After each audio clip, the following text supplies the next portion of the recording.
What I want to do is I want to have a chat with someone who knows a fair bit about China and the potential military stuff, and that is Jim Molan, who's one of my friends, because Australia is starting to wise up to what's going on there. It's leaving Beijing pretty red-faced. Between the PM tearing up Andrew, between the PM talking about the issues that we have with Taiwan, it's now we've got to get a sober head, someone who understands military about it, and that's why I'm delighted to be joined by Jim. Are you there, Jim? Corey, I certainly am. And Sam, it's good to see another handsome man. That's three of us on this podcast. You could have put a tie on for us, General, or worn your fatigues. But I've got to ask this question, mate. How's your health? I haven't spoken to you personally since you took some leave. No, thanks for asking. I've finished radiation, and I'm between radiation and chemo. I start chemo next Friday, which I think I got away with radiation without marked side effects. I don't think I'll do the same with chemo, but it's going well, mate. Well, that's good. So my dulcet tones on this issue will be heard for a long time to come, I hope. All right. Well, what do you make of the PM's rhetoric today, or in recent days? He said he can't rule out that we might get engaged in a conflict should one eventuate. You saw the response from the Chinese, who came back. The state-sanctioned media mouthpiece basically said you better get yourself an iron dome like Israel. How real is all of this? I think it's very, very real, and it's very, very sensible. And I think what Sam said before is where we've got to start. We engage with China, and we engage with a different China. I think it's changed significantly, even in the last 10 or so months since the Prime Minister gave an absolutely excellent speech on strategy on the 1st of July last year, when he was introducing what's called the 2020 strategic update. The problem that I've got is that in many, many areas, I don't see the consequences of those butte words the Prime Minister said being put into action. Now, I always say that the Australian Defence Force is the best it's been for the last 50 years, and that's really due to to Scott Morrison and his two predecessors since 2013. Jim, we've come a long way. Can I interrupt you there? I mean, we might have some highly skilled and talented people. We might have some good kit and some good technology, but gee, we are under-resourced in a whole range of areas, and we could never hope to stand up to a militant China, could we? No, we couldn't. But I think that the way that I assess the Australian Defence Force at the moment, and the Australian Defence Force is probably in a better condition to face an emergency than the rest of the nation. And that's what I find so sad. The ADF will look after itself and stumble through in somehow, but at the moment it lacks lethality, it lacks mass, it's not big enough, it's not powerful enough, and it lacks sustainability. It can't fight for long enough.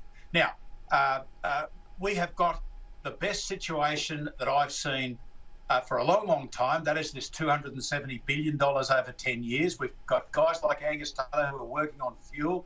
We've got Karen Andrews, who was in her previous job working on industry. It's just not happening fast enough, and that's the point that I'm making. All right, Sam, you've heard what Jim Molan's had to say. Are you concerned about the risk of a hot war with China, and what should the government be doing? I am. Is Jim still there? Jim's still there. Can we ask Jim? Jim, what do we do from here? Because I am concerned about a hot war, as Corey calls it, with China. What do we do to take steps to de-escalate this situation that we are all witnessing? You know, the drums of war are beating loudly. How do we take some of the heat and the temper out of the situation? Well, option one, Sam, is for us to become a province of China. To give up. Sure. Okay. So failing that, let's take a step back. Let's pursue some other options. Failing that, well, and this is what a lot of people don't realise. People think that war is optional, and as a famous communist once said, you might not be interested in war, but war is interested in you. Now, China at the moment is assertive, to say the least. Really, they are very, very aggressive. They've been aggressive in relation to trade and many other things. We are not going to deter a war between China and the United States. That's the probability. We're a bit player in this, but we are an ally of the United States. And how that war starts is another thing altogether.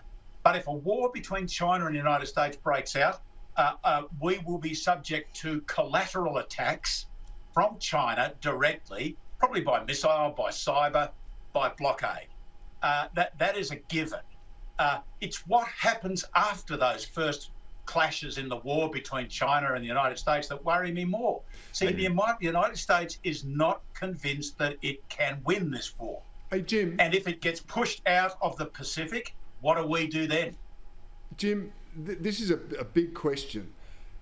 Has China become emboldened with the election of a US president who, I mean, is past his best? That's as good as I can say it. It's he's not firing on all cylinders, is he?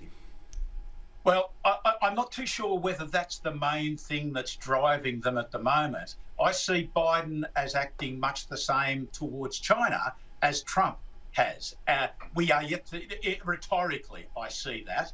And in some of the deployments of US naval forces into the South China Sea, he has acted in the same way as Trump. I think that it's just this assertiveness that China has an aim, and that is to take back Taiwan peacefully or by force. And we've got to accept that. But that's not going to be a tiny little Taiwan force. In order to do it, they've got to take down Guam. If you listen to the Indo-Pacific US commander, 300,000 men, they've got to take down Guam and they've got to negate US bases in Japan. To me, that sounds like a very big war.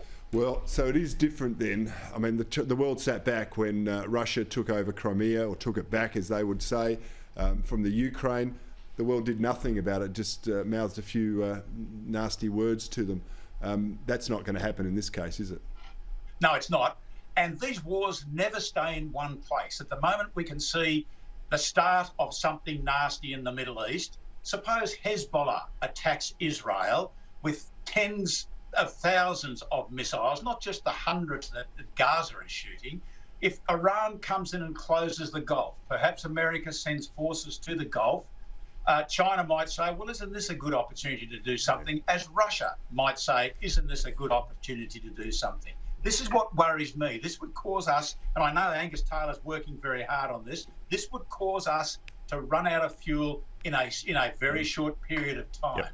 So this is not just one thing. This is a world problem, and the only way we can handle it is for us to change our attitude and get strong fast. All right, Jim Molan, General, Senator, all-round legend and good guy. Thanks for joining me tonight on Paul Murray Live.